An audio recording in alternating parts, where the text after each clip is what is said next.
Hello everybody, नमस्कार। कैसे हैं?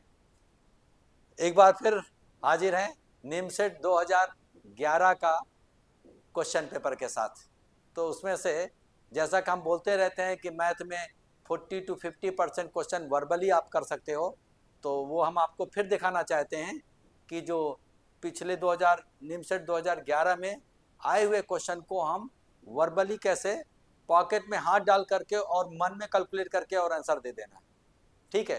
तो इस टाइप का प्रिपरेशन होनी चाहिए। ये आपको अपने आप को टेस्ट कर सकते हो कि हम अगर ऐसा कर पा रहे हैं पॉकेट में हाथ डाल करके वर्बली कैलकुलेशन करके आंसर टिक कर पा रहे हैं 40 to 50% क्वेश्चन, इसका मतलब हमारी प्रिपरेशन ठीक है। अगर ऐसा नहीं कर पा रहे हो तो आपको और मेहनत करने की ज़रूरत है।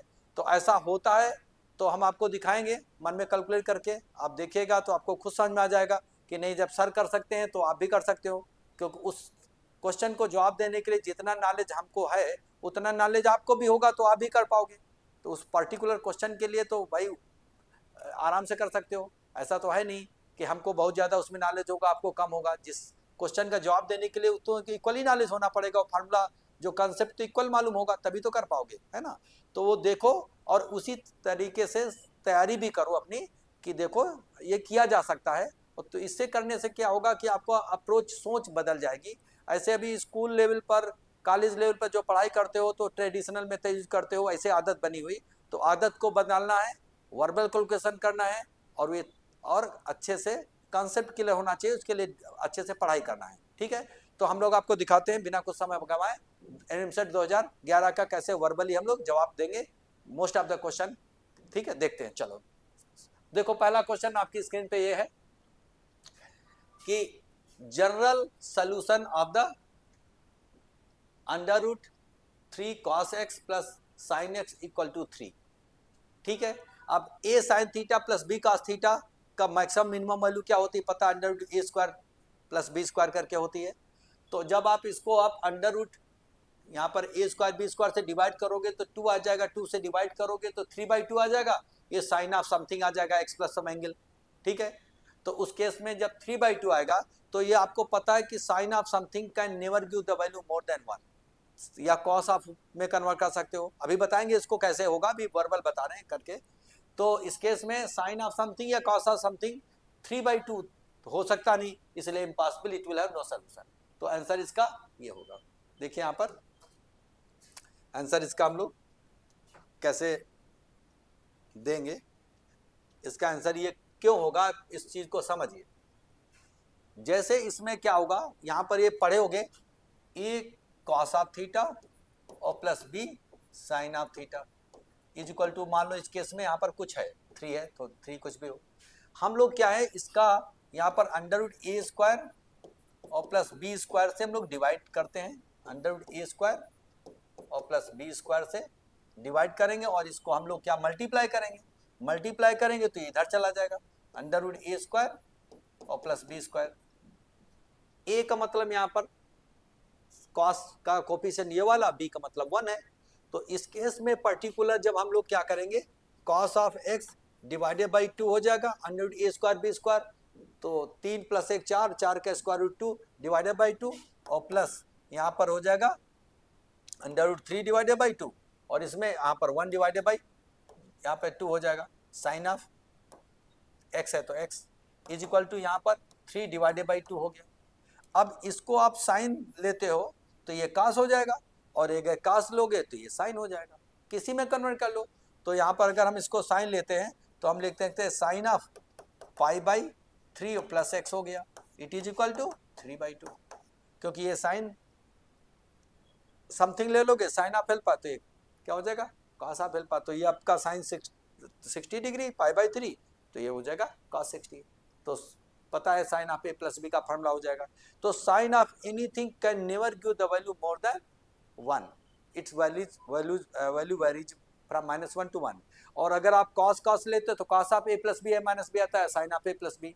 तो यहाँ पर आपको देखते ही उड़ा देना है वर्बली। कैसे उड़ा देना है कि भाई जब हम भी इसको डिवाइड करेंगे 2 से, यानी under root A square B square से, तो ये कुछ ना कुछ 2 से डिवाइड होकर के sine of a plus B cos of a plus b में बन जाएगा। और इधर 3/2 दैट इज 1.5। तो साइन थीटा या कॉस थीटा की वैल्यू कभी एक से ज़्यादा हो नहीं सकती, तो इम्पॉसिबल है। समथिंग कैन नॉट गिव 3/2, हो ही नहीं सकता है।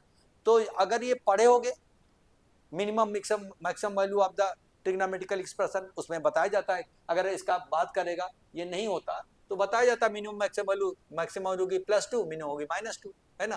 तो उस सब चीज में इसकी मिनिमम -2 या +2 के बीच वैरी करेगा, 3 कभी हो ही नहीं सकता है। तो देखते ही बता दोगे कि इसका आंसर इम्पॉसिबल है, नहीं है। ठीक है, अब आप खुद सोचो कि वर्बल हम लोग इसको बता पा रहे हैं नहीं बता पा रहे हैं। अगर ये कंसेप्ट क्लियर है पॉकेट में हाथ डाल करके, ये तो जस्ट हम समझाने के लिए थोड़ा सा, जो कि लोग जो पढ़ा होगा तो समझ जाएंगे कि हम क्या कहना चाह रहे हैं। जो हम मन में कैलकुलेट कर रहे हैं वो क्या कहना है, ऐसे हम कैलकुलेट करें तो हम जा रहे हैं ना, लेकिन आप जब तक हम लिख करके कुछ बताएंगे नहीं तब तक कैसे जानू कि कौन सा कंसेप्ट यूज कर रहे हैं, है ना। तो इसका मिनिमम मैक्सिमम देखोगे, मिनिमम वैल्यू जो भी आएगी वो -1 से 1 तक होती है। साइन ऑफ या कॉस ऑफ का इधर इधर 3 दिया है तो इसलिए संभव नहीं। ठीक है, तो कुल मिला करके हम लोग यही चीज किए, √a²b² से डिवाइड करोगे, साइन ऑफ कॉस ऑफ बदलोगे तो 3/2। ठीक है, तो उस केस में क्या हो जाएगा, इसकी वैल्यू इम्पॉसिबल हो जाएगी। क्लियर है, तो it will have no solution in this case. और अगर सोल्यूशन होता तो हम लोग क्या करते, n की वैल्यू क्या करते, और दूसरा तरीका क्या होता वर्बली बिना पेन का यूज किए, हम n की वैल्यू सिंपल वैल्यू लेते हैं। जैसे 0 ले लिया, 0 सबसे आसान रहेगा, और बाकी एंगल इसमें डाल के चेक कर लेते हैं, बैलेंस कर दे तो सोल्यूशन। जैसे ऐसो वन ऑफ द। लेकिन यहाँ पर जब भी ऐसा क्वेश्चन ए साइन कॉस, तो देखो इसकी वैल्यू मिनिमम मैक्सिमम क्या हो रही, क्या ऐसा तो नहीं है कि बियॉन्ड द लिमिट है, जैसा कि इसमें 1.5 कर दिया 3/2, beyond the limit sine of cos of something can never give more than that, तो इसलिए इम्पॉसिबल, नो सोल्यूशन। चलो मूव करते हैं नेक्स्ट क्वेश्चन में। नेक्स्ट क्वेश्चन है, if theta is the angle between a and b and mod of a cross b is equal to mod of a dot b, then theta is equal to। अब a cross b का vector पढ़े हुए definition, mod of a mod of b sin theta, unit vector जब mod लेते हो तो आपका mod of a mod of b sin theta mod हो जाता है, और उधर क्या हो जाएगा, एक डॉट b का डेफिनेशन क्या होती है, mod of b cos theta. जब दोनों तरफ mod लोगे तो इधर mod of a mod of b will get cancelled, sin theta equal to cos theta. अब sin theta equal to cos theta कब बराबर होगा, 45 डिग्री पर, साइन कॉस बराबर होता है, तो 45 डिग्री, तो π/4 विल बी द आंसर। साफ साफ जाहिर है। आपको इतना तो पता होगा, cross product of the two vector की डेफिनेशन और sine dot product of the two vector की डेफिनेशन। तो इधर आपका mod of a mod of b sine theta, unit vector mod लोगे तो यूनिट वेक्टर उड़ जाएगा, है ना, कैंसिल आउट हो जाएगा। तो mod of a mod of b शायद लिख के बता देता हूँ, लिख के सम, यहाँ पर इसकी वैल्यू क्या हो जाएगी, mod of a mod of b sine theta, और यूनिट वेक्टर ये होता है एक, और जाहिर से मॉड लोगे तो मॉड ये 1 कर देगा, और इसका क्या हो जाएगा, इधर a dot b mod of a mod of b cos of theta. अब ये यहाँ पर क्या होगा, जब मॉड लोगे तो ये भी पॉजिटिव ही देगा, ये भी जब मॉड लिया तो ये यहाँ पर ये हो गया अल्टीमेटली न्यूमेरिकल वैल्यू, तो यहाँ पर हो जाएगा sine theta is equal to cos of theta, ये बराबर हो जाएगा, ये तो सब कैंसिल कर देगा, ये तो 1 ही कर देगा यूनिट वेक्टर। तो जब भी ऐसा क्वेश्चन होगा साइन थीटा cos थीटा बराबर होगा तो स्वाभाविक है π/4 पर 45 पे बराबर वैल्यू देता है। This is how we do it verbally. तो इसमें जस्ट दिमाग में रखो कि इनकी डेफिनेशन में क्या क्या कैंसिल हो रहा, क्या बच रहा है नहीं। Sine theta equal to cos theta 45 होता है तो पता ही है, नहीं तो tan थीटा इक्वल टू 1 हो जाएगा डिवाइड करके। तो आप खुद देखो कि वर्बल हो रहा कि नहीं हो रहा है, बिना पेन का यूज करे पॉकेट में हाथ डाल करके हम लोग आंसर जवाब दे सकते हैं, नहीं दे सकते। ठीक है, चलो मूव करते हैं नेक्स्ट क्वेश्चन की। और देखिए अगला है कि general value of the theta satisfying equation. अभी हम इसके थोड़े पहले डिस्कस किया था, इसको हम फैक्टर कर करके फिर फैक्टर निकाल करके हम जनरल फार्मूला जैसे देते हैं वैसे देते हैं, तो उसमें थोड़ा सा समय लगेगा। थोड़ा सा इसमें कॉमन सेंस यूज करो। हम लोग क्या करेंगे, n की वैल्यू सिंपल लेंगे, सबसे सिंपल हमेशा कोशिश करो 0 से काम बन जाए, तो 0 ले करके और इसको सेटिस्फाई करके चेक कर लो, और नहीं तो 0 नहीं तो फिर 1 ले सकते हो, लेकिन 1 लोगे तो थोड़ा कॉम्प्लिकेटेड हो जाएगा। तो जैसे आप क्या करोगे, instead of factorisation and solving, तो better you go through option, तो उसमें क्या होगा, वर्बल हो जाएगा। अब वर्बल कैसे होगा, अब देखिएगा n की वैल्यू जैसे 0 डालोगे तो π/6 आएगा। π/6 का मतलब 30 डिग्री। जैसे इसमें आप 30 डिग्री डालोगे तो साइन 30 क्या होता है, वर्बल हो जाएगा 1/2 का होल स्क्वायर 1/4, तो यहाँ पर हो जाएगा 2/4 दैट इज 1/2 और minus 3/2 -2 it is not going to satisfy, negativity बढ़ गई, जीरो नहीं हो रहा। अब जैसे जीरो डालोगे n की वैल्यू तो π/2 90 डिग्री, तो साइन 91 होता है, तो इधर 2 हो जाएगा और इधर -3 और -2, तो -5 -2, तो माइनस का 3 फिर भी बैलेंस नहीं किया, तो दो तो ऐसे वर्बली होता जा रहा है। अब हम लोग आगे बात करते हैं, इधर आपका जैसे n की वैल्यू जीरो डालोगे, है ना, 5π/6, पाई की वैल्यू पता है, अगर डिग्री में चेंज करो 180 होगा, तो ये कुल मिला करके 3 से डिवाइड हो जाएगा तो 150। अब साइन 150 डिग्री की वैल्यू क्या हो जाएगी बोलो, 1/2 होगी, 30 और π-30, है ना, साइन 30 1/2 होता है, π-30 मतलब 150 में 1/2 होगा, इधर से बराबर होता है, तो 1/2 जैसे डालोगे इसमें, तो आप देखिएगा यहाँ पर वर्बल हो जाएगा, तो 1/4 का यानी 1/2 और माइनस यहाँ पर 3/2 और -2, तो that is also not going to be satisfied. ये एंगल पर क्या करेगा, 150 डिग्री पर साइन हाफ देता है, जैसे हाफ डालोगे तो यहाँ पर इस केस में 1/2 का होल स्क्वायर यानी 1/4 इंटू 2 तो 1/2 आया, और -3/2 -2 नहीं सेटिस्फाई किया, और यहाँ पर अब इस पे जीरो डालोगे तो 7π/6, 7π/6 का मतलब जब 180 डाला तो 3 से 6 से डिवाइड करोगे तो 30 आ जाएगा, 730 दैट इज 210। अब 210 डिग्री आया तो साइन π+30 यानी क्या देगा, माइनस हाफ देगा, थर्ड क्वाड्रेंट में निगेटिव होता है, तो इस एंगल पर साइन माइनस हाफ देगा, जैसे माइनस हाफ डालोगे तो माइनस का यहाँ पे स्क्वायर पॉजिटिव कर देगा, तो 2/4 1/2 आया प्लस का, ठीक है, और यहाँ पर माइनस का 3/2 और इधर माइनस का 2, इधर का प्लस का हाफ और माइनस का 2 -3/2, ठीक है, यहाँ -3/2 और यहाँ पर माइनस का 3/2, कैंसिल हो गया कि नहीं हो गया, देखिए यहाँ पर जैसे माइनस डालोगे तो यहाँ माइनस हाफ 1/2, तो माइनस माइनस ये प्लस करके प्लस का 3/2 किया, और इधर का हाफ और इधर का -2, तो माइनस का 3/2, ये मिल करके -3/2, ये मिल के +3/2, क्योंकि इस एंगल पर ये माइनस हाफ देता है, जैसे माइनस हाफ डालो तो क्या होगा, सिंप्लीफाई हो रहा है। तो जब आइडिया होगा तो देखते समझाने में जरूर टाइम लग रहा है, लेकिन जब ये करोगे वर्बली तो चीजें पता है आपको भी, भाई इसमें हाफ देगा तो हाफ डालोगे, तो यहाँ पर स्वाभाविक है हाफ करोगे तो निगेटिविटी ज़्यादा है, यहाँ पर 90 है, 90 पे 1 देगा तो यहाँ पर 1, यहाँ पर 1 डालोगे वो भी है, इस पर क्या है, प्लस का हाफ दे रहा माइनस का हाफ दे रहा, जब प्लस का हाफ दे रहा तो बैलेंस नहीं कर रहा, माइनस का हाफ दे रहा, तो ये सिंपल सी बात है।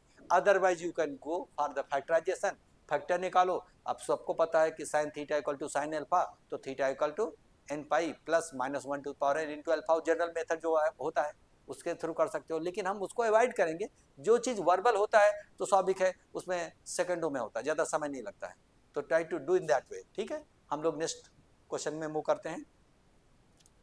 तो area enclose within the line, तो mod of A mod of y equal to 1, mod of x plus mod of y equal to 1, तो ये तो 4 लाइन बनेगी, तो ये स्क्वायर बनेगा, स्क्वायर का जो साइड होगा √2 होगा, तो √2 का square that is 2 will be the answer, ठीक है। ये मैं समझता हूँ कि बहुत इंपॉर्टेंट क्वेश्चन है, कि ये भी होंगे, जैसे लोकस में भी हम बोलते हैं कि locus of the point which moves in a plane such that sum of the distances from coordinate axis x axis y axis are is equal to 1, ठीक है।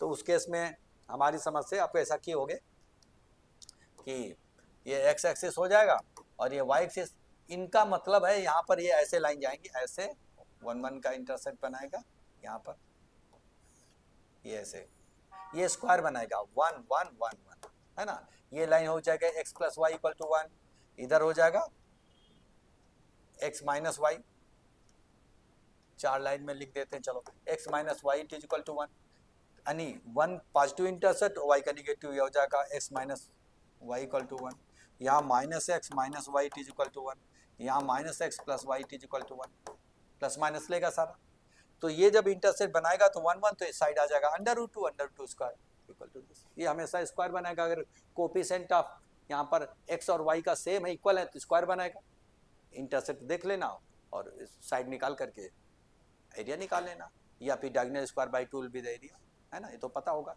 तो ये तो बहुत कॉमन चीज है कि इसी को हम बोलते हैं कि locus of the point which moves in a plane such that sum of the distance from x axis and y axis are equal to 1, this plus this are equal to 1, 1 2 10 कुछ भी हो सकता है। तो साफ साफ जाहिर है कि ये अपना जाना पहचाना बहुत कॉमन क्वेश्चन है ना लोकस का। तो 1 1 इंटरसेक्ट बनाएगा, स्क्वायर बनाएगा, तो आपको डायगोनल का लेंथ डायगोनल स्क्वायर बाई 2 करो, या आपको साइड निकाल करके अंडर रूट 2 का square, 2 will be the answer in this case. तो ऐसा तो किए होगे, सिंपल सा वर्बल क्वेश्चन है। चलो हम लोग मूव करते हैं नेक्स्ट में। 2 variable have the least square regression lines this and this, then the correlation coefficient. Very good. देखिए कोरिलेशन कोएफिशिएंट जो है r b x y b y r x, regression coefficient correlation coefficient they are always of same sign. तो यहाँ पर पहली बात तो है रिग्रेशन कोएफिशिएंट, जब हम स्लोप निकालते हैं, स्लोप और रिग्रेशन कोएफिशिएंट, तो हम यहाँ पर क्या करेंगे, अगर y इक्वल टू लिखते हैं तो -3/2 आ जाएगा। एक regression coefficient y on x -3/2, और इधर x इक्वल टू लेंगे तो 1/6 आएगा। तो माइनस का 3/2 और 1/6, तो आपका क्या हो जाएगा, बोलो 1/4, इसका स्क्वायर रूट लोगे 1/2, 1/2 का 0.5 आए, 0.5 आएगा तो निगेटिव वाला देंगे, पॉजिटिव वाला नहीं देंगे, निगेटिव वाला देंगे। हो गया आंसर।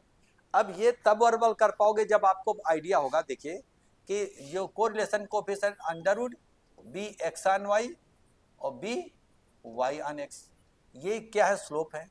अब इसको जैसे यहाँ पर लिखोगे, स्लोप निकालोगे, इसका y इक्वल टू लिखा तो क्या है, -3/2 आया, और इधर क्या हो जाएगा, x इक्वल टू लिखोगे तो -1/6, -1/6, ठीक है।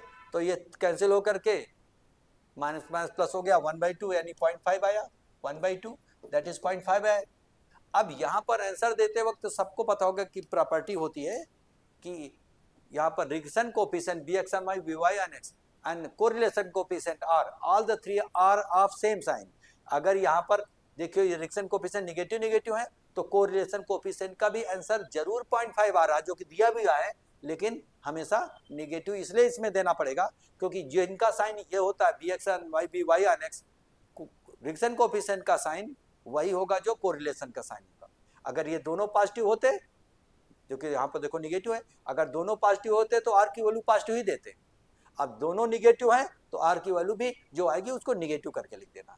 तो ये तो चीज आपको वर्बल निकाल लेना है, स्लोप y इक्वल टू करके x इक्वल टू करके और उनका प्रोडक्ट करके स्क्वायर रूट, क्योंकि फार्मूला होता है, ये तो पता ही होगा अगर स्टैटिस्टिक्स पढ़े होगे, है ना, कोरिलेशन रिग्रेशन वाला चैप्टर। तो साफ साफ जाहिर है बहुत कॉमन चीज है। तो जैसे स्लोप का निकाला, मन में स्लोप निकाला, y इक्वल टू करने पर -3/2, यहाँ पर x इक्वल टू -1/6, तो -3/2 -1/6 सिंप्लीफाई किया, 1/4 का स्क्वायर रूट 1/2, उसका 0.5 और निगेटिव देना, क्योंकि रिग्रेशन कोएफिशिएंट आर निगेटिव तो R will also be, R मतलब correlation coefficient will also be negative because all the three are always of same sign. तो this can be done verbally even, साफ साफ जाहिर है। समझाने के लिए मैं आपको लिख रहा हूँ कि ये चीज़ कहाँ से हम मन में कैलकुलेट कर रहे हैं, नहीं तो आप ऐसे हम बोल देंगे आप जान ही नहीं पाओगे। बहुत लोग नहीं पढ़ा होगा तो जान ही नहीं रहा होगा, जो पढ़ा होगा तो तुरंत वो भी कर सकता है। इसके लिए कोई बहुत डीप नॉलेज तो नहीं चाहिए। अगर आपको ये पता आता है तो वर्बल कैलकुलेशन करना है, यही तो सोचना है। तो अगर आप पढ़ा तैयारी अच्छी ठीक ठाक है तो वर्बल सब हो ही जा रहा है जैसे हम कर रहे हैं। ठीक है, चलो मूव करते हैं नेक्स्ट क्वेश्चन की ओर। अगला क्वेश्चन देखिए, यहाँ पर एक और completes the first half of its journey with the velocity v1 and the rest of half the journey with velocity v2, then the average velocity of the car for whole of the journey।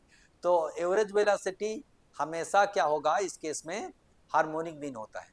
अगर कोई first half of the journey is covered eight the speed of से v1 and remaining second half distance wise अगर आधा आधा करेंगे, है ना, remaining half of the distance is covered eight the speed of v2, then the average speed of the whole of the journey will be the harmonic mean of v1 v2। तो harmonic mean of v1 v2 ये हो जाएगा। ये geometrical mean है, ये arithmetic mean है। Arithmetic mean कब होगा, जब इक्वल टाइम के लिए हम जर्नी करें, और इक्वल डिस्टेंस के लिए करें तो हार्मोनिक मीन होगा, क्योंकि जो एवरेज होता है वो total distance cover divided by total time taken होता है। ठीक है, तो ये अपने आप ही हो जाएगा। टोटल डिस्टेंस देखो कैसे, ये चीज़ तो आप पढ़े होगे तो जान रहे होगे। अगर इक्वल डिस्टेंसेस के लिए बात करें, जैसे आपको समझाने के लिए, या मान लो certain person wants to go from P to Q, तो आधी दूरी अगर हम मान लो टोटल डिस्टेंस 2x है, तो ये x लिया, ये भी x लिया, है ना, ये v1 स्पीड से गया, ये v2 स्पीड से गया, तो एवरेज टाइम जो होता है, एवरेज वेलोसिटी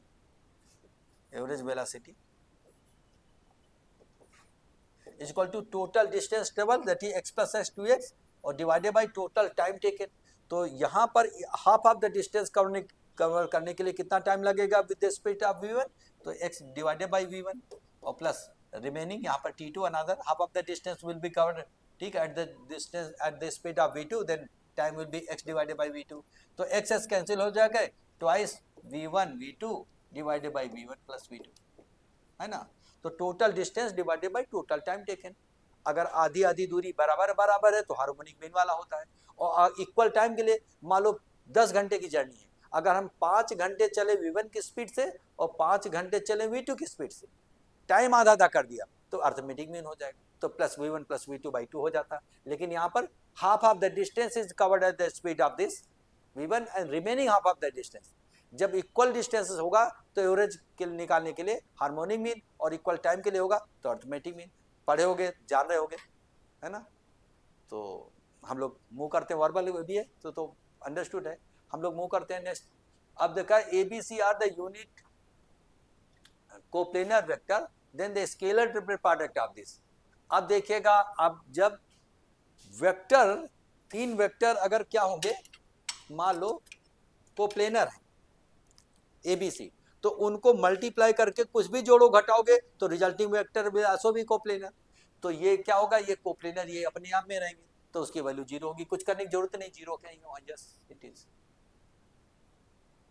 नई बात समझ में आई। कह रहा है ABC are the unit coplanar vector, unit तो लंबाई 1 है, ये ABC कोप्लेनर है। अब कोई वेक्टर है A में और प्लस बी या माइनस बी, कुछ भी सी करो तो उनका जो रिजल्टिंग वेक्टर आएगा तो उसी प्लेन में होगा, अगर ये और ये दो जिस प्लेन में है उनका रिजल्टेंट भी उसी में होगा। अब हम इसको 2a कर लो, डबल कर दिया, डबल करके अगर हम जोड़ दिए तो दूसरा वेक्टर घटा देते हैं, अपोजिट साइन करके ऐड कर दो तो घट जाएगा, तो एक ही तो बात ही हुआ, subtraction is as good as addition, just we are reversing the direction and adding it. तो जब हम कोई दो वेक्टर को चाहे जोड़े या घटा में, तो अगर वो कोप्लेनर है तो उनका रिजल्टेंट भी तो कोप्लेनर होगा, और ये भी कोप्लेनर, ये भी कोप्लेनर, ये भी कोप्लेनर होना पड़ेगा। और कोप्लेनर वेक्टर का ट्रिपल प्रोडक्ट क्या होता है, 0 होता है, क्योंकि पहले पाइप बनाएंगे नहीं, नॉन कोप्लेनर होंगे तभी उसका वॉल्यूम कुछ न कुछ होगा। तो कोप्लेनर वेक्टर इसलिए हैं क्योंकि ABC कोप्लेनर है, और ABC कोप्लेनर में अगर हम उन्हीं में कुछ भी ABC में जोड़ेंगे, घटाएंगे, सबट्रैक्ट करेंगे, तो कुछ भी करेंगे तो वो कोप्लेनर रहेंगे। तो ये वेक्टर अपने आप में इंडिविजुअली कोप्लेनर कोप्लेनर कोप्लेनर, तो कोप्लेनर वेक्टर का स्केलर ट्रिपल प्रोडक्ट क्या होता है, 0 होता है, क्योंकि वॉल्यूम 0 होता है, क्योंकि पाइलो पाइप के एजेस को रिप्रेजेंट करता है। तो आई थिंक थ्योरी पढ़े होगे वेक्टर में तो जान रहे होगे, है ना, इसीलिए देखते ही बढ़ा देना, बाकी तो सब फालतू का कंफ्यूजन पैदा करने के लिए दिया है, ठीक है। अगर नहीं पढ़े होगे तो कंफ्यूज होगे, पढ़े होगे तो ये कोप्लेनर है, ये नॉन कोप्लेनर होते तो इनकी वैल्यू कुछ आती, इनकी वैल्यू कुछ आती। अब ये जो है कोप्लेनर है तो इन ये भी कोप्लेनर होना पड़ेगा, क्योंकि इसमें क्या करें, दो मिला करके हम जोड़ या घटा रहे हैं ना, तो एडिशन सब्ट्रैक्शन करने पर जो रिजल्टिंग वेक्टर आता है, ट्रायंगल की दो साइड को अगर वेक्टर से रिप्रेजेंट करें तो थर्ड साइड जो रिजल्टिंग आता है तो उसी प्लेन में होता है जहाँ पे दो साइड होती हैं। तो वेक्टर की तीनों साइड, ट्रायंगल की तीनों साइड उसी प्लेन में होंगी, अगर किसी ट्रायंगल की दो साइड प्लेन में होंगी तो उनकी थर्ड साइड जो रिजल्टेंट को रिप्रेजेंट करेगी, सम को रिप्रेजेंट करेगी, वो भी उसी प्लेन में होगी। तो ये भी कोप्लेनर, ये भी कोप्लेनर, देखते उड़ा देना है, कुछ पेन की जरूरत ही नहीं चल करने की। चलो मूव करते हैं नेक्स्ट क्वेश्चन में। कह रहा है कि minimum value of this and x y equal to, तो मिनिमम वैल्यू क्या है, स्वाभाविक है, दिस प्लस दिस, दो नंबर का मिनिमम वैल्यू क्या, arithmetic mean is greater than equal to geometrical mean, तो this plus this divided by 2 equal to under root, दोनों मल्टीप्लाई करो, x y equal to are square, तो square root of R square R हो जाएगा, और 2 से multiply हो जाएगा और पी क्यू हो जाएगा। तो दिस वर्बल पता है, कैलकुलेशन देखिए, अब जब बताएंगे तो आप जान जाओगे हम कहना क्या चाह रहे हैं। ये तो पढ़े होगे, arithmetic mean is greater than equal to geometrical mean. अब इनका क्या है, ये दो वैल्यू है, मान लेते हैं ये और ये वैल्यू है, तो जैसे px और प्लस qy डिवाइडेड बाई 2 करोगे ग्रेटर देन अंडर रूट, यहाँ इनको मल्टीप्लाई करोगे px इंटू qy, तो xy का तो आर स्क्वायर है, तो ये तो आर बाहर निकल जाएगा, टू वहाँ चला जाएगा, यही तो लिखा हुआ है यहाँ पर, यही तो लिखा है। तो can't you do it verbally, या ये नहीं कर सकते हो, बताओ, खुद ही बताओ। This plus this divided by 2 under root, दोनों को प्रोडक्ट, इन दोनों में प्रोडक्ट में x y equal to are square डाल दोगे, ये तो आर बाहर निकल आएगा, और ये अंडर पी क्यू बचा है, दो जाके मल्टीप्लाई हुआ, तो साफ साफ दिख रहा है। ये अगर जान रहे होगे, एपीजीपी में पढ़ाया जाता है, हम लोग बहुत इसका यूज करते हैं ट्रिग्नोमेट्री में, कि minimum value of this expression बहुत बार यूज करते हैं। तो जब तक यूरी now and then we keep using this particular result, तो देखते ही पता चल जाए, जब भी एक बाउंड्री पूछेगा, मिनिमम पूछेगा, तो arithmetic mean is greater then geometrical mean, generally यही आप लोग अप्लाई करते हैं जनरली, ठीक है। अगर ये ऐसा है तो साफ साफ दिख रहा क्या होना चाहिए। तो जो चीज़ थ्योरी अप्लाई हो रही है वो हम अगर जा रहे हैं तो वर्बल हो रहा है, नहीं जा रहे हैं तो परेशान है। हम लोग मूव करते हैं नेक्स्ट क्वेश्चन की ओर। अब देखिए यहाँ पर सिंपल सा है डिफरेंशिएशन ऑफ दिस। अब इसको तो सिंपल सा डिफरेंशिएशन है, इसमें क्या पेन की जरूरत है ही नहीं। जैसे इसको डिफरेंस करो तो 1/2 एक्स पावर माइनस 1/2, पहला टर्म तो मैच कर गया, फिर माइनस ये 5 कोफिशिएंट काम करेगा, और माइनस तो जब करोगे तो -5/2, तो यहाँ तो 3/2, तो ये तो नहीं चलेगा। इधर आ जाओ, 2x होगा नहीं, एक्स पावर 1/2 का तो हो जाएगा 1/2 एक्स पावर -1/2, तो 1/2 रूट एक्स, तो ये भी नहीं चलेगा, ये भी 2x भी नहीं चलेगा, तो नन ऑफ भी चलेगा। इसका पहला टर्म मैच कर रहा है लेकिन दूसरा नहीं मैच कर रहा है, इसका पहला ही नहीं मैच कर रहा है, उड़ गया, हो गया काम खत्म। और ठीक है, तो सबको पता है इसका यहाँ पर कैसे करोगे। इसका क्या हो जाएगा, 1/2 एक्स पावर -1/2 का मतलब ही हो जाता है 1/2 रूट एक्स, ये मैच कर गया, और -5, और यहाँ पर एक्स पावर -1/2 पर ले गए। अब इसका डेरिवेटिव करोगे तो -1/2 एक्स पावर -3/2, वो नीचे ला सकते हो 3/2, तो यहाँ पर इस केस में वो मैच ही नहीं कर रहा है। ये तो जब मैच करा, लेकिन यहाँ कोफिशिएंट 5 होना चाहिए था, 5 है नहीं यहाँ पर 3 है, गड़बड़ा गया। बाकी तो पहले ही नहीं मैच कर रहा, तो नन ऑफ दिस। तो देखते ही बता देना इसमें क्या सा पेन की जरूरत है ना। चलो नेक्स्ट क्वेश्चन में मूव करते हैं। अब यहाँ पर देखिएगा, लिमिट दिस एंड दिस, बहुत कॉमन क्वेश्चन करते हुए होगे। जब भी हम लोग एक्स टेंडिंग टू इन्फिनिटी होता है तो हम इसको जीरो में कन्वर्ट करते हैं, क्योंकि इन्फिनिटी तो रियल होता नहीं, तो रियल क्वांटिटी हम लोग उसको खिलाते हैं। तो हम जैसे इसको टू 1/y डालेंगे, तो ये 1/y, और ये 1/sin 1/y cos 1/y, ये 1/y y जाकर उधर मल्टीप्लाई हो जाएगा, तो 1 + y sin of something 1/y, 1 - sin of y equal to 0 हो जाएगा। हम यहाँ पुट करेंगे x इक्वल टू 1/y, तो x tending to infinity, then y will tend to 0, तो यहाँ पर y will tend to 0, 1 + y sin of 1/y, और 1 - cos ऑफ 1/y, ये तो फाइनाइट वैल्यू देगा, तो 1 + 0 और 1 - 0 है ना, क्योंकि y से मल्टीप्लाई हो जाएगा जब 0 डालोगे y 0, तो यहाँ पर 1 का /1 स्क्वायर रूट ऑफ 1 इज 1, तो 1 will be the correct answer, 1 गई है, यस इट इज। मैं समझ रहा हूँ कि ये चीज़ आप किए भी होगे, बहुत कॉमन चीज़ है। क्या करोगे, y is equal to 1/x डालोगे, तो यहाँ पर क्या हो गया, x टेंडिंग टू इन्फिनिटी, तो y will tend to as x tending to infinity, then y will tend to 0, तो यहाँ पर हो जाएगा लिमिट y टेंड्स टू 0, और इधर स्क्वायर रूट ऑफ हो जाएगा, इसमें डालोगे तो 1/y और प्लस साइन ऑफ 1/y, और नीचे डिवाइड हो जाएगा 1/y minus cos of 1/y। और जैसे ये यहाँ पर मल्टीप्लाई करके y हो जाएगा, ये कैंसिल हो जाएगा, ये y हो जाएगा, ये कैंसिल हो जाएगा। जैसे y 0 इंटू फाइनाइट वैल्यू 0 कर देगा, ये भी 0 करता है, 1/1 स्क्वायर रूट ऑफ 1, तो मन में कैलकुलेशन है। बस ये देखना है कि जब हम इन्फिनिटी नहीं हम खिलाते हैं किसी को, वैल्यू देंगे इसको, तो इन्फिनिटी नहीं देंगे क्योंकि अनडिफाइंड होता है, हम रियल देते हैं, कोशिश करते हैं रियल देने की। तो जैसे इसको रेसिपल किया, y 0 हो जाएगा, तो 1 + समथिंग 1 + समथिंग, y इंटू ये तो क्या होगा, sine of any angle finite देता है, तो 0 इंटू फाइनाइट 0, और यहाँ पर y मल्टीप्लाई होगा, तो 0 इंटू फाइनाइट 0, तो यही तो बचा आपका 1 + 0 1 - 0, उसका स्क्वायर रूट कर लेंगे। तो वर्बल कैलकुलेशन है आपका किया हुआ, अगर वेल प्रिपेयर्ड हो गए लिमिट्स में तो वर्बल है, अब वेल प्रिपेयर्ड नहीं होंगे तो फिर कंसेप्ट अप्लाई करते फिरोगे तो टाइम लगेगा, फिर पेन का यूज करना पड़ेगा। ठीक है, तो हम लोग मूव करते हैं नेक्स्ट क्वेश्चन में। यहाँ पर देखिएगा f equal to this this this, अरे सिंपल डेरिवेटिव है, लिबनिट्ज रूल। क्या करें, अपर वैल्यू को फंक्शन में डालेंगे, t के रिस्पेक्ट इंटीग्रेशन है ना, तो यहाँ डालेंगे तो x sin x, और इसका 1 हो जाएगा, तो x sin x का ही है, यस इट इज। लिबनिट्ज रूल होता है, अपर लिमिट को फंक्शन में डालो, जहाँ dt है तो t के रिस्पेक्ट में इंटीग्रेशन हो रहा है, तो इसका डेरिवेटिव जब करना है इंटीग्रल कर, तो लिबनिट्ज रूल अप्लाई होता है। अपर लिमिट को डालोगे, जहाँ टी दिखेगा x डाल देना, x साइन ऑफ x हो गया, फिर डेरिवेटिव ऑफ अपर लिमिट 1 ही रहेगा, तो x साइन x बचा, क्योंकि यहाँ तो कांस्टेंट है। माइनस लोअर लिमिट डालो, जो डिफ्रेंशिएट करोगे तो जब कांस्टेंट होता है उसकी जरूरत नहीं, क्योंकि डेरिवेटिव ऑफ कांस्टेंट 0 हो जाएगा। तो सिंपली अपर लिमिट को डालो और डेरिवेटिव ऑफ अपर लिमिट 1 हो रहा है, इसलिए यही आंसर हो गया। अब लिबनिट्ज रूल जानते होगे, पढ़े होगे तो देखते ही उड़ा दोगे। अब जब नहीं जानते होगे तो पता ही नहीं चल रहा होगा कि किसमें क्या होता है, लिबनिट्ज रूल क्या होता है। अपर लिमिट को फंक्शन में into derivative of upper limit, फिर माइनस लोअर लिमिट को फंक्शन में डालोगे into derivative of lower limit. जब भी यहाँ पर कांस्टेंट होगा तो डेरिवेटिव 0 होगा, तो 0 से मल्टीप्लाई हो जाएगा into derivative of lower limit, तो लिखने की जरूरत ही नहीं, अपर लिमिट से ही वाला कम हो जाएगा बस। तो अगर लिबनिट्ज रूल जान रहे होगे तो, क्योंकि किसी भी इंटीग्रेशन का डेरिवेटिव लिबनिट्ज रूल से इजीली से निकालते हैं, तो वर्बल हो रहा है ना। हम लोग मूव करते हैं नेक्स्ट। अब देखिए यहाँ पर भी वर्बल कैसे करेंगे, सबको पता है साइन 30 क्या होता है 1/2, cos 45 1/√2, तो 1/√2 और 1/√2, तो 1 × 1 न्यूमरेटर में 1 है, 1/2√2, और इधर हो जाएगा क्या हो जाएगा √3/2 और 1/√2, तो √3 ऊपर न्यूमरेटर में इंटू 1 √3/2√2, तो दिस आंसर। पहले का 1/2√2, दूसरे का √3/2, साफ साफ जाहिर, ठीक है। पेन की जरूरत नहीं है, लेकिन फिर भी लोग लिखेगा, कैलकुलेशन करेगा, तब निकालेगा, कुछ सेकंड ज़्यादा बर्बाद करेगा। ये तो सिंपल सा चीज़ है ना। चलो और बात करते हैं लोग नेक्स्ट क्वेश्चन।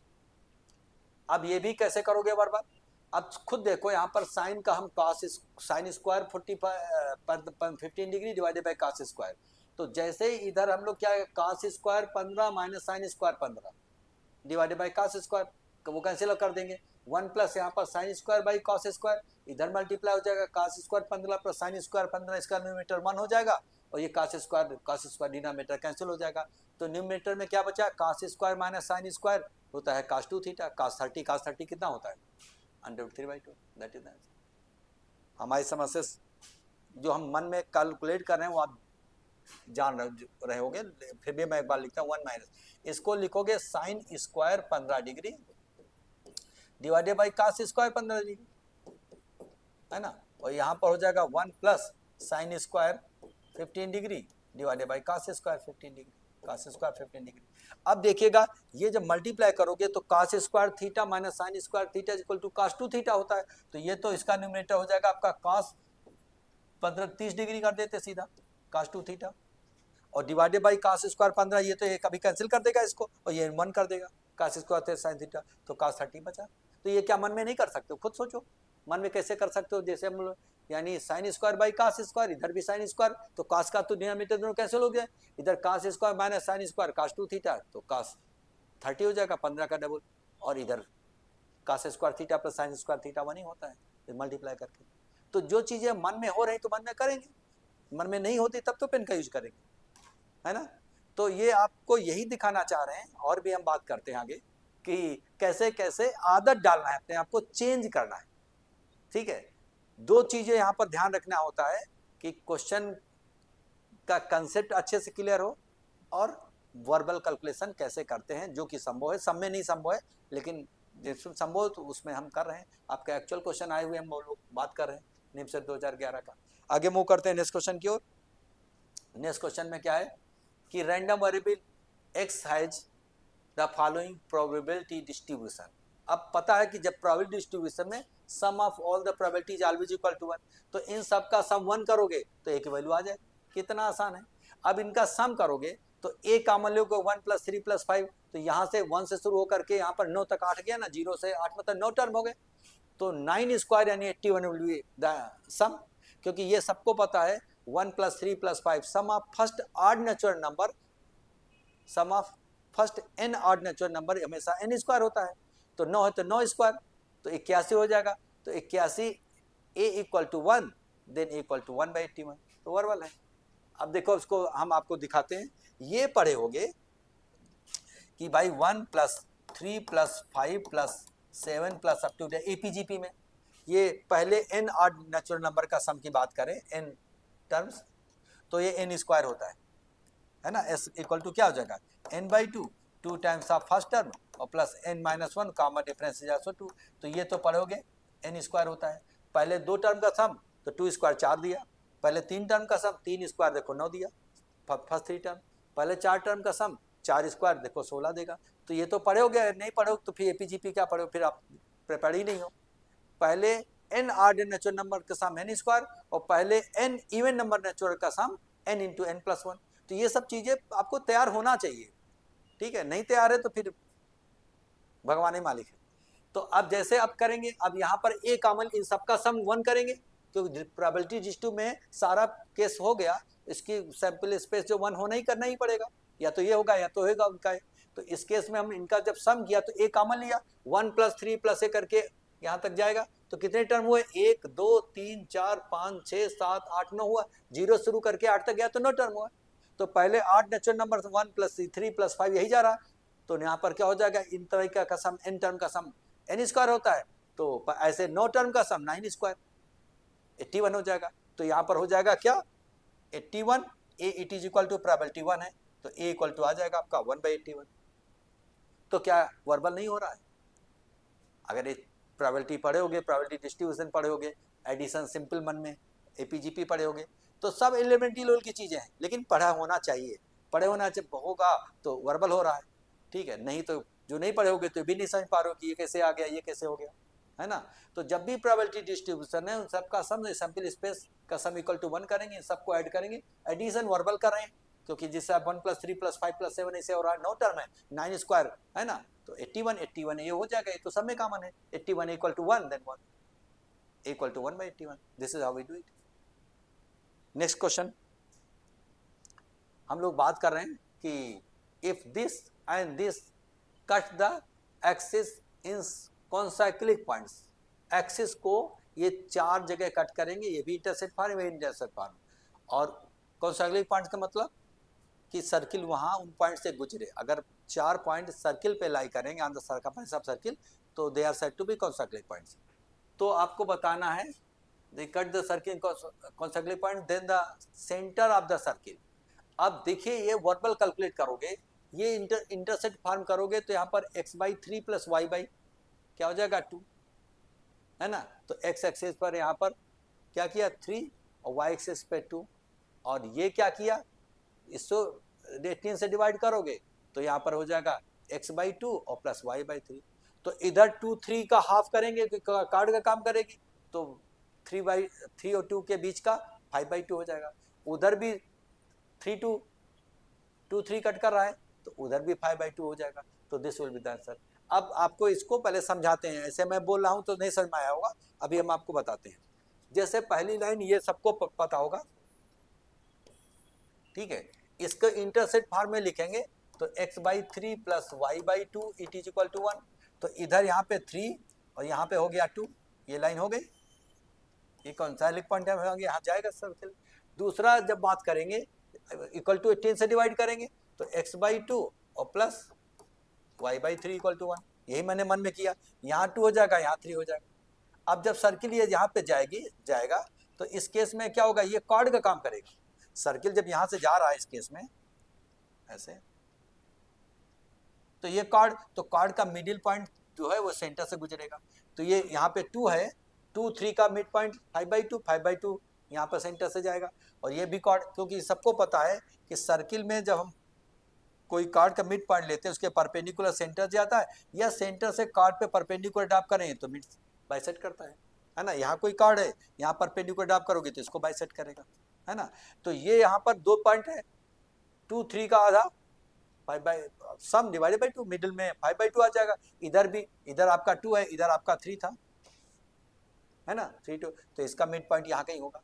तो इसका सेंटर मिलाओगे तो स्वाभाविक है क्या हो जाएगा, क्योंकि ये कॉर्ड का काम कर रही, कॉर्ड का मिड पॉइंट, इसका कॉर्ड का मिड पॉइंट, तो इसका भी 5/2, इसका भी 5/2, तो 5/2। अब ये चीज क्या होगा, जब एक कंसेप्ट होगा कॉन्सेंट्रिक पॉइंट्स क्या होते हैं, सर्किल कहाँ से गुजर रहा है, तो जब हम कोऑर्डिनेट एक्सिस को कट करेगा तो ये भाई कार्ड का काम करेगा। तो कार्ड का मिडिल पॉइंट से perpendicular centre, middle point perpendicular centre जाएगा। तो ये तरह 5/2 चला, उतना भी 5/2 चला, इतना भी 5/2 चला, है ना, इसका मिड पॉइंट। तो 5/2 इसका मिड, यहाँ से परपेंडिकुलर ड्रॉप करोगे तो वही होगा, है ना, कितना एक्स चल रहे हैं कितना वाई चल रहे हैं, क्योंकि इसका वाई के अलग ये भी मिड पॉइंट होगा। तो मैं समझ रहा हूँ, समझ रहे होगे कि हम कहना क्या चाह रहे हैं। अगर ये चीज़ का कंसेप्ट क्लियर है तो वर्बल है कि नहीं है, ठीक है। सब इतना सिर्फ केवल अंडरस्टैंडिंग बढ़ाना है और नॉलेज से एक बेसिक कंसेप्ट क्लियर चाहिए तो वर्बल हो रहा है। तो हम लोग मूव करते हैं नेक्स्ट क्वेश्चन में। देखिए the vertex of the parabola this, अब ये भी वर्टेक्स को आप वर्बली कर सकते हो, ठीक है। मैं समझता हूं कि जब भी वर्टेक्स पैराबोला हो तो पॉइंट पैराबोला पे लाई करेगा।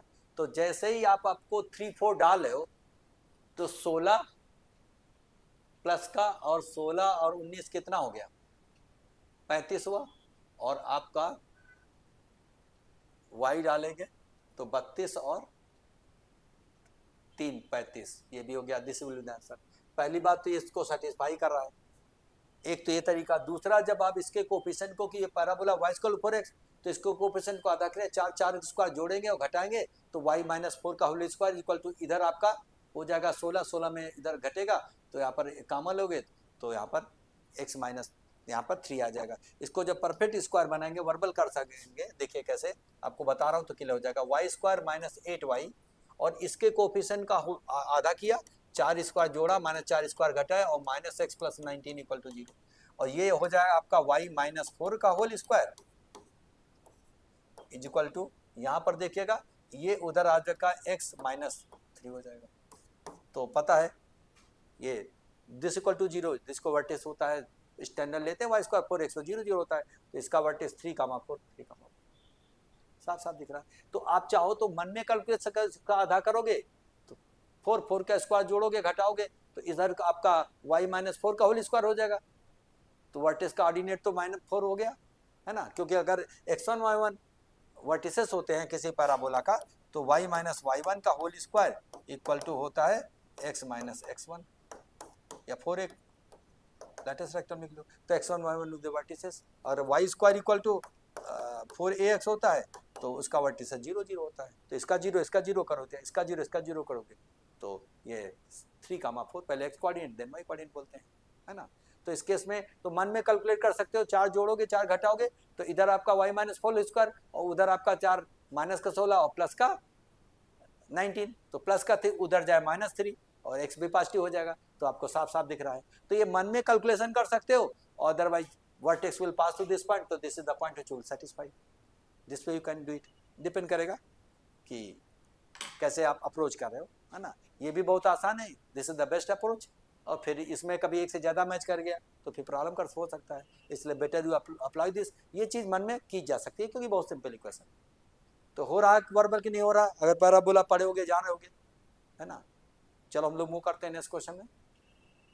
Eccentricity of the ellipse this, तो ये यहाँ पर अगर पावर करते हो 1/1 स्क्वायर, ये तो हो जाएगा छोटा 1/a, तो eccentricity e equal to √1 minus B square by semi minor axis का square divided semi major axis square.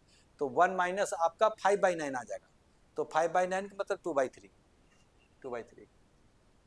देखिए यहाँ पर हम क्या कहना चाह रहे हैं, यहाँ पर eccentricity e equal to √1 minus यहाँ पर 5/9 आ जाएगा तो आपका होगा 2/3। ये मन में कर लेना आप, क्यों, क्योंकि जब आप इसको यहाँ पर 1/9 करोगे, है ना, x स्क्वायर बाई 1/9, ये छोटा हो जाएगा, ये b वाला हो गया, और plus y square divided by 1/5, ये a बढ़ा। क्योंकि जब हम क्या करते हैं, जब हम लोग यहाँ पर स्टैंडर्ड फार्मूला लिखते हैं ना, x square by a square plus y square by b square is equal to 1, तो a बड़ा होता है b छोटा होता है, तो b स्क्वायर बाई स्क्वायर होता है ना। माइनर छोटा वाला का स्क्वायर डिवाइडेड बाई बड़ा वाला का, जो यहाँ पर छोटा वाला है तो 1/9 स्क्वायर डिवाइडेड बाई 1/5 स्क्वायर, यह लॉजिक है ना। ये b स्क्वायर हो जाएगा, ये स्क्वायर हो जाएगा, ये छोटा वाला b स्क्वायर, ये तो जब भी b स्क्वायर बाई स्क्वायर करोगे रेसिप्रोकल मल्टीप्लाई हो करके ये आ जाएगा सिंपल से क्वेश्चन। कितना, तो ये मन में कैलकुलेट करो कि इसेंट्रिसिटी फार्मूला क्या होता है, उसमें एक्स स्क्वायर बाई स्क्वायर के नीचे जो पार्ट है डिवाइडेड बाई वो क्या है, ए स्क्वायर बाई बी स्क्वायर। तो यहाँ पर ये स्क्वायर नहीं है, ये बी स्क्वायर, क्योंकि ये छोटा वाला हो, ये इस टाइप का पैराबोला, इस टाइप का नहीं है, ठीक है, इसीलिए ये भी इंटरचेंज हो जाएगा। तो हम लोग मूव करते हैं नेक्स्ट क्वेश्चन में। देखिए यहाँ पर polygon has 44 diagonals, then the number of its sides. अब ये तो पढ़े होगे कि डायगोनल क्या होता है पॉलीगॉन का, NC2 - n equal to 44। Now go through option, या you can do it by hit and turn method. तो ये सबको पता है कि जब हम पॉलीगॉन में n वर्टिसेस होंगे तो NC2 total number of lines होगी, उसमें साइड घटा दो NC2 माइनस n, तो डायगोनल बचेंगे। अब ये NC2 minus n equal to यहाँ पर दिया है कितना, कितने डायगोनल, 44 डायगोनल, ठीक है। अब यहाँ पर यही ऑप्शन में ही तो सही होगा। तो जैसे ही हम आप इसमें NC2 11C2 डालोगे तो 11C2 यानी 11 इंटू 10 डिवाइडेड बाई 2, ठीक है। तो क्या हो जाएगा, ये हो जाएगा 55 और माइनस n और माइनस 11, 55 में 11 घटेगा तो 44, तो दिस है सर। बहुत ज़्यादा होगा तो एक आध ट्राई, पहले ये ट्राई मारोगे फिर ये मारोगे। देखिए मैं क्या कहना चाह रहे हैं, कोई बड़ी बात नहीं है। यहाँ पर ये सप्ताह बहुत सारे पॉइंट होते हैं जो पॉलिनोमियल बनेगा, ये सारी साइड हो जाएंगी। तो NC2 are the total number of sides, उसमें साइड हटा देने तो बचेगा डायगोनल n इक्वल टू 44। अब ये वर्बल कर लो, इसकी 44 वैल्यू है, तो यहाँ पर ये तो पता है आपको 9 तो नहीं होगी, 9C2 माइनस 9 करोगे, 9C2 तो स्वाभाविक है कम हो गया, 9 इंटू 8 डिवाइडेड बाई 2 तो 36, 36 में कुछ घटाओगे तो 44 कहाँ बचेगा। अब अगर 10 में जाओगे तो 10C2, तो 10 इंटू 9 डिवाइडेड 45, 45 में घटाओ कहाँ होगा, तो स्वाभाविक 11 टाइम मार सकते हो, 12 टाइम मार सकते हो। तो ये तो वर्बल है, अगर जान रहे होगे तो वर्बल कर रहे हो। वर्बल हो सकता है तो वर्बल करेंगे, नहीं हो सकता तो पेन का यूज करेंगे।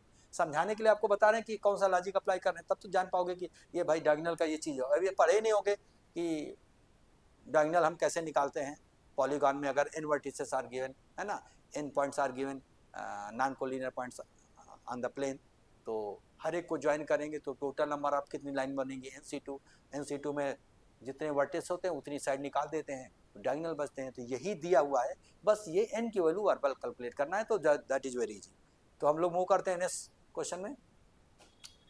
The mean of the square of its first and natural number is B11, ठीक है। Then n is equal to, mean क्या होता है, किसी चीज का मीन निकालना है तो sum of the item divided by number of item. अब मीन किसका निकालना, mean of the square of first and natural number, यानी 1 square plus 2 square plus 3 square up to n square तक का, और divided by n, sum of the square of first and natural number divided by, तो sigma n square by n is equal to दिया कितना, 11।